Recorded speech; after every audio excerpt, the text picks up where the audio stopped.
Hey, Pastor Lance here. I'd like to be with you, and I'm not even sure this is going to upload because I'm in the middle of a Hurricane Ian. It's rocking behind me, so I don't know how much you're going to hear, but I just wanted to share something with you that I think that is appropriate. This is Mark chapter 4. You know the story well. This is verse 35. It says, "The day when evening came, he said to his disciples, 'Let's go over to the other side.' Leaving the crowd behind, they took him along just as he was in the boat. There were also other boats with them, and a furious squall came up, and the waves broke over the boat so that it was nearly swamped. Jesus was in the stern, sleeping on a cushion. The disciples woke him and said to him, 'Teacher, don't you care if we drown?' He got up, rebuked the wind, and said to the waves, 'Peace, be still.' Then the wind died down and it was completely calm. He said to his disciples, 'Why are you so afraid? Do you still have no faith?'" My friends, this is a storm. You might be going through a storm. Maybe it's a storm of emotions, or maybe you have some financial problems. But the point of this story is that Jesus does care. And the second point to the story is no matter what you're going through, Jesus can help you through it. Now, for example, for us right now, we have no power. Don't know when it's going to come back on.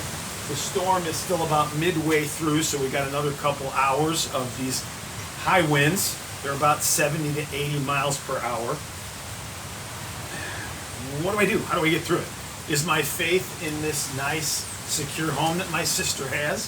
Or is my faith in the King of Kings and the Lord of Lords, who's able to literally say to a storm like this, "Peace, be still"? That's who our faith has to be in.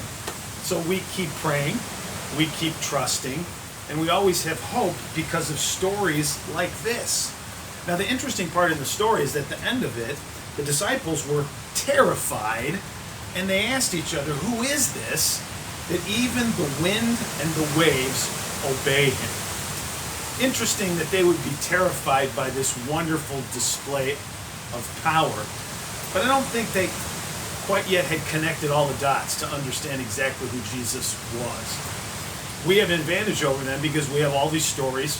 We know who he is. We know about all the other miracles that he's done.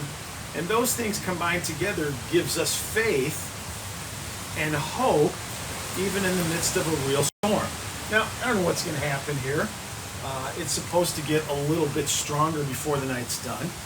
But I've learned to trust him, and I hope that you will do the same thing. Even back there in Michigan, there are people going through storms. Our brother Ray, who's still in the hospital with this transplant situation, his storm, he needs Jesus. And whatever storm you're going through, you need the same thing. So we're just going to take a moment and thank him for including a story like this, because the story of a storm is something that's true for every one of us.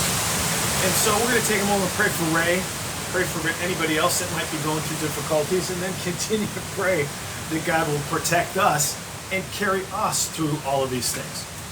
Lord, thank you so much for this story and the fact that you were able to sleep through the storm because you know that you are in control of all things. But we're like the disciples. We're nervous and we're worried about things. In fact, sometimes we get to near panic level. As this rages behind me, there's a little desire to hit the disciple panic button. But we thank you that this story was written so that we would have faith in you. And so, Lord, continue to protect us. And then we think of our brother Ray. We just pray that this kidney will wake up. It will do what it is supposed to do so he won't have to keep having dialysis. Pray for the folks that are there at church and anybody else that's tuning in. Just pray, Lord, that you will, perhaps through this small story, remind them that you are always in control and that we must always trust you. My friends, I don't know if I'll be back yet by Sunday. Depends on what happens with the roads and what the cleanup is like.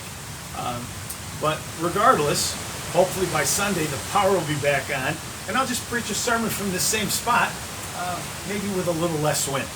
I'm going to try to upload this thing, and if Howard has it, we'll be able to play it tonight. But no matter what, whenever you watch it, just remember, you may trust him in the storm.